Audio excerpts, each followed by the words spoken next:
Well, I always knew I was blessed, and I was always guilty because I knew I was smart enough to be an A student, but I was still making B's and C's and even my share D's.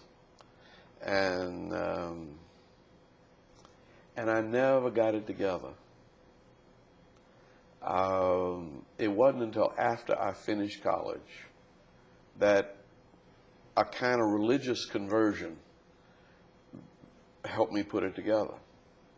And from then on, it's been easy. But before that time, my teenage years, I mean, I partied because I was scared and lonely.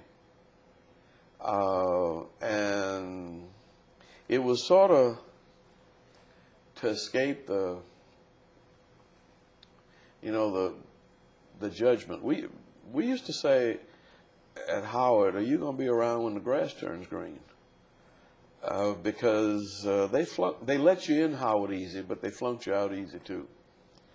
And I was always just getting by. And so my struggle in my teen years was survival. Because you were supposed to be like your daddy. You were supposed to be a dentist, right? I was supposed to be a dentist, but fortunately, my dad was an underachiever. I mean, he took life very easy and enjoyed it. He had almost no ambition except to serve and to help people. He was brought up in a family that had enough money, so he didn't care about money. My mother was the one who came up poor, who pinched the pennies and tried to make us work hard.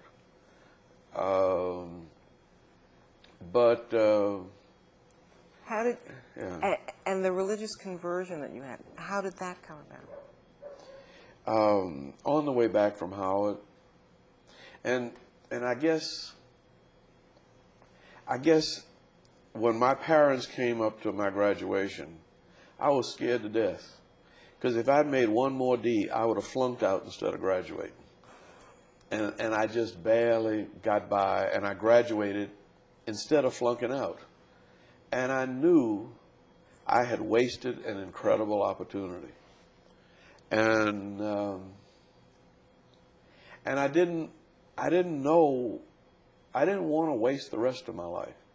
And I went to, it was segregation time, and driving back to the South, we couldn't stay in motels, so we stayed at a place in Kings Mountain, North Carolina, where our church was having a conference.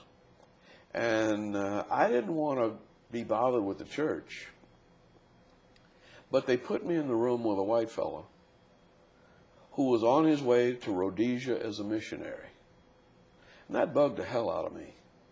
I mean, here's this white boy going to help black folk in Africa, and nobody ever suggested that to me.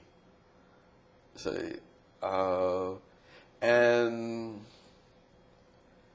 then I had been on Howard's track team, and I really wanted to go to the Olympics because Jesse Owen was my hero. And instead of going to the church meeting, I decided to go running. And I ran a couple of miles and then ran to the top of this mountain. And it was, I mean, I was in very good shape. And I just pushed myself to the point of exhaustion. But when I got to the top of that mountain, totally exhausted, and I mean, hardly able to breathe, I looked out and everything suddenly made sense. I mean, everything in the world seemed to have purpose. And it was sort of the beauty of nature, but I couldn't conceive of maybe there not being a purpose for me. And I think I came down from that mountain not knowing what it was, but feeling really sure that there was a purpose for me, just like there was a purpose for everything else in life.